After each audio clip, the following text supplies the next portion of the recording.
Stop. Before you say Brady is the GOAT, answer me this one question. Brady won 7 Super Bowls, Manning won 5 MVPs, and in their 17 head-to-head matchups, Manning actually outplayed Brady statistically. So why does everyone remember Brady as the winner? Brady had Randy Moss, Wes Welker, Gronkowski, and Bill Belichick. Manning won his 2nd Super Bowl with a 39-year-old body and a coach who got fired the very next season. So who actually needed help more? In their 17 matchups, Manning had better yards, better touchdowns, better passer rating. Brady's team won more games. So what actually wins in the NFL? The quarterback or everything around him? Swap their careers. Brady in Indianapolis, Manning in New England. Does the GOAT conversation even exist? Or did we just crown the guy with the better zip code? 17 games, 2 legends. One question nobody has answered honestly. We're going there today. Stay with me. Let's set the table fast. Tom Brady, 2000 NFL Draft, 6th round, pick 199. 6 quarterbacks were taken before him. Bill Belichick gave him 1 shot, and the next 2 decades of football changed forever. Peyton Manning, 1998 NFL Draft, 1st overall pick. Indianapolis built their entire franchise around him before he threw a single professional pass.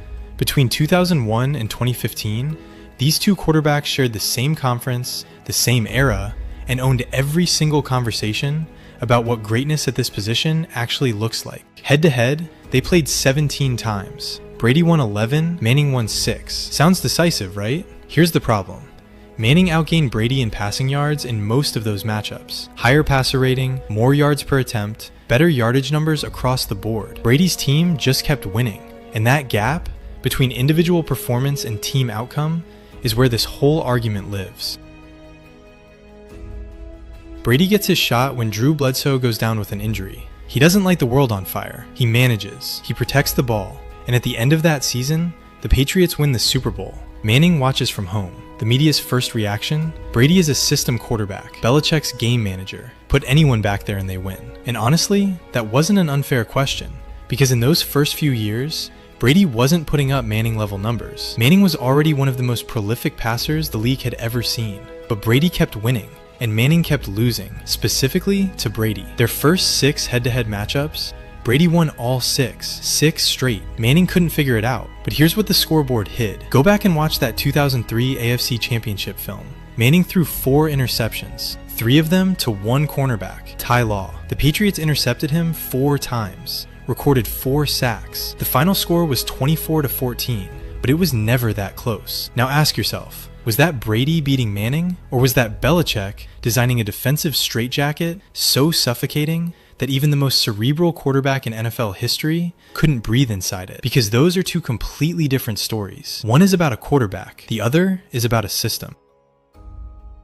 Manning finally starts winning the head-to-head, and the way he wins changes everything. 2005, Manning's Colts host Brady's Patriots in Indianapolis and beat them 40-21. Manning throws for 321 yards and 3 touchdowns. The narrative shifts overnight. And then 2006, the AFC Championship game. Manning's Colts trail 21-3 at halftime. Nobody comes back from that. Not against Belichick, not in that building. Manning goes out in the second half and orchestrates one of the greatest comeback drives in playoff history. Final score, 38-34. Colts win. Manning goes to the Super Bowl, wins it, gets the MVP, and for one moment, the argument looks settled. Manning was the better quarterback. And then 2007 happened. Brady gets Randy Moss, gets Wes Welker, gets an offensive arsenal nobody had ever seen assembled in one place. 50 touchdowns, 8 interceptions, 16-0. The greatest statistical season a quarterback had ever produced up to that point.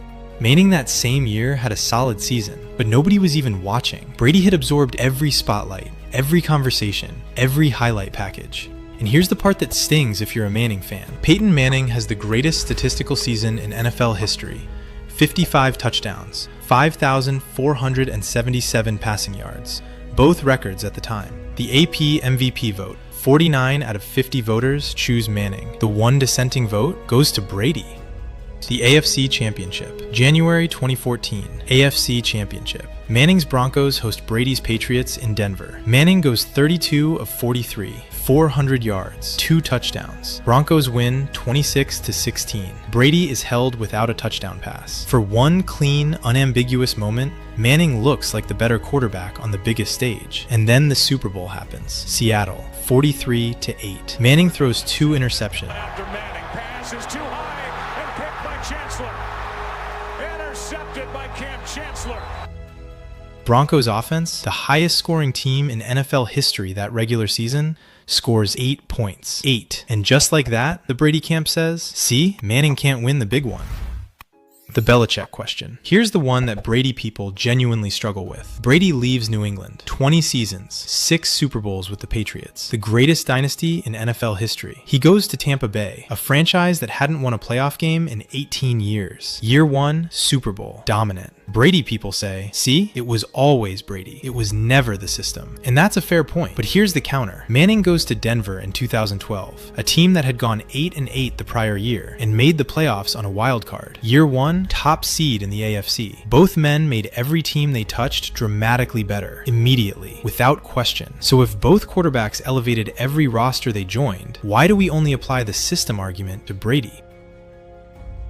Here's something that gets buried in the noise. In their 17 head-to-head matchups, Manning threw for 300 or more yards 9 times. Brady crossed 300 yards only 5 times. Manning averaged more passing yards per game in their matchups. Brady had a better touchdown to interception ratio head-to-head. Brady won 11 of 17. So here's what the data is actually telling you. Manning moved the ball better, Brady protected it better. And in the NFL, protecting the ball wins more games than moving it, which means Brady's approach was more efficient for winning. But does efficient for winning mean better quarterback? Or does it mean better system, better coaching, better defense behind him? The data gives you the question, it doesn't give you the answer.